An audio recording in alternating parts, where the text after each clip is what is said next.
यहाँ पे हम पढ़ रहे हैं अशुद्ध वाक्य कितने प्रकार के होते हैं, प्रत्येक का नाम सउदाहरण लिखिए। चलिए जानते हैं। वाक्य भाषा की महत्वपूर्ण इकाई है, अतः वाक्य को बोलते और लिखते समय उसकी शुद्धता, स्पष्टता और सार्थकता का ध्यान रखना आवश्यक है। यदि वाक्य में किसी तरह की अशुद्धि होती है तो आपके द्वारा बोले गए वाक्य का अर्थ भी बदल सकता है। सामने वाले व्यक्ति को आसानी से और सही समझ आ सके, उसके लिए आवश्यक है कि व्याकरणों के नियमों की दृष्टि से वाक्य शुद्ध होने चाहिए। अब हम यहाँ पे जानेंगे अशुद्ध वाक्यों के प्रकार। तो इनका पहला प्रकार है वर्तनी संबंधी अशुद्धि। जब वाक्य में कोई शब्द अशुद्ध लिखा जाता है तब पूरा वाक्य अशुद्ध हो जाता है, तो यह वर्तनी संबंधी अशुद्धि कहलाता है। उदाहरण, अशुद्ध रूप आशीर्वाद, शुद्ध रूप आशीर्वाद। उज्ज्वल, उज्ज्वल।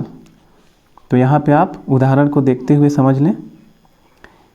इसके बाद दूसरा है शब्द अर्थ प्रयोग की अशुद्धि, यानी शब्दार्थगत अशुद्धि। वाक्यों में सही शब्दों के स्थान पर उनके ही समान लगने वाले शब्दों के प्रयोग से उसके अर्थ में परिवर्तन हो जाता है, जिसके कारण वाक्य का सही अर्थ ही बदल जाता है। उदाहरण, अशुद्ध रूप, जैसे मैं उपेक्षा करता हूँ कि तुम काम कर लोगे। शुद्ध रूप है मैं अपेक्षा करता हूँ कि तुम यह काम कर लोगे। तो ये था शब्दार्थगत अशुद्धि। अब अगला है तीसरा, लिंग संबंधी अशुद्धि। लिंग के संबंध में समुचित ज्ञान न होने के कारण प्रायः लिंग संबंधी अशुद्धि वाक्य में आ जाती है। उदाहरण है अशुद्ध रूप, कल मैंने नया पुस्तक खरीदा।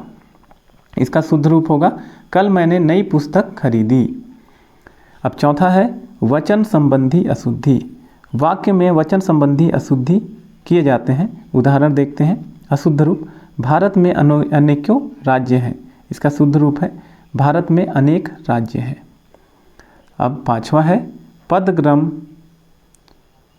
पदक्रम संबंधी अशुद्धि।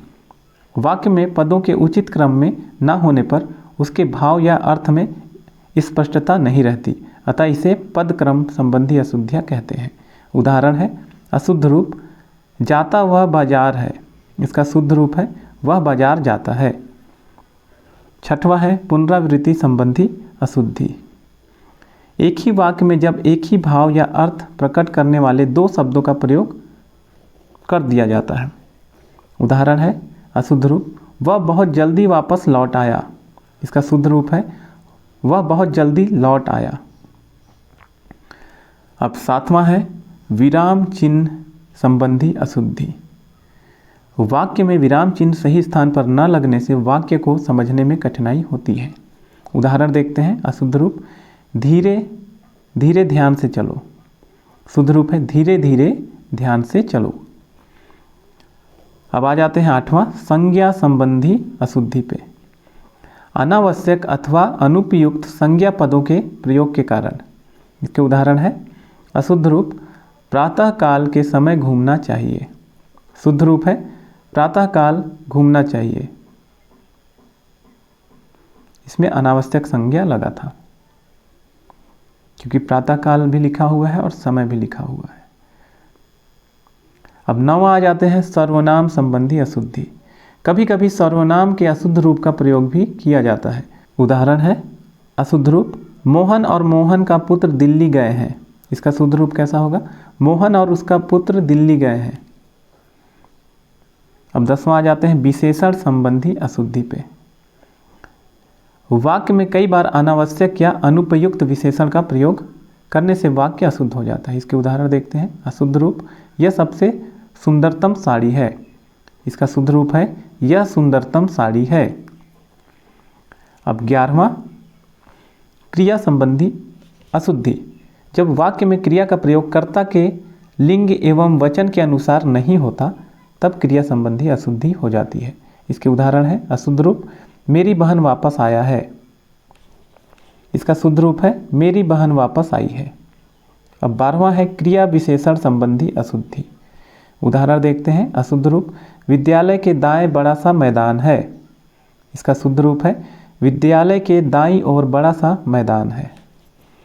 अब 13वां है कारक संबंधी अशुद्धि। उदाहरण देखते हैं।